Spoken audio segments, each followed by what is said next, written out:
পার্বত্য চট্টগ্রামে বসবাসরত বড়ুয়া জনগোষ্ঠীর শিক্ষা, কর্মসংস্থান, জীবনমান উন্নয়ন ও সামাজিক অগ্রগতির লক্ষ্যে 2026-27 অর্থবছরের জাতীয় বাজেটে বিশেষ বরাদ্দের দাবিতে রাঙ্গামাটিতে মানববন্ধন ও স্মারকলিপি প্রদান কর্মসূচি অনুষ্ঠিত হয়েছে।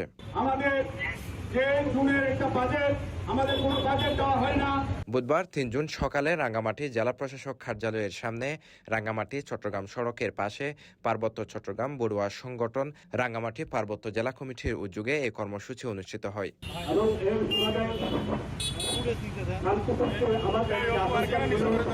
সংগঠনের সভাপতি ইঞ্জিনিয়ার বুলবুল চৌধুরীর সভাপতিত্বে এবং সাধারণ সম্পাদক অপু বড়ুয়ার সঞ্চালনায় আয়োজিত মানববন্ধনে বড়ুয়া সম্প্রদায়ের সদস্যরা বড়ুয়া জনগোষ্ঠীর প্রতি বৈষম্যের অবসান চাই স্লোগানে তাদের দাবি তুলে ধরেন এবং সরকারের দৃষ্টি আকর্ষণের চেষ্টা করেন।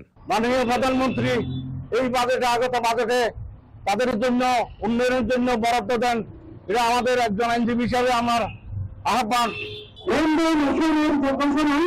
তারই একটি বৈশিষ্ট্য হচ্ছে বড়ুয়া সংগঠনের বড়ুয়াদের নিজস্ব সাথে কথা বলবে এরকম একজন প্রতিনিধি আমরা জেলা পরিষদের অন্তর্ভুক্ত করার জন্য জোর দাবি জানাচ্ছি।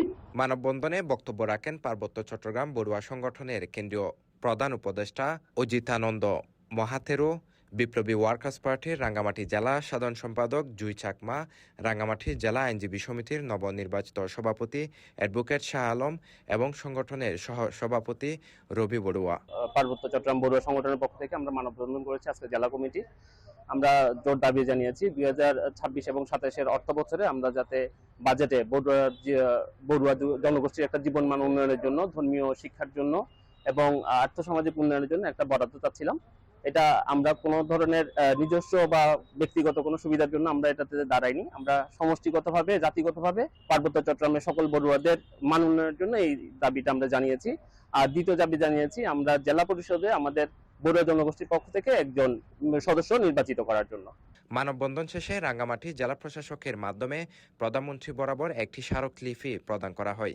এই সময় সংগঠনের কেন্দ্রীয় ও জেলা পর্যায়ের নেতৃবৃন্দ, বিভিন্ন উপজেলা ও পৌর কমিটির প্রতিনিধি এবং স্থানীয় বড়ুয়া সম্প্রদায়ের সদস্যরা উপস্থিত ছিলেন। CTG post, Chittagong.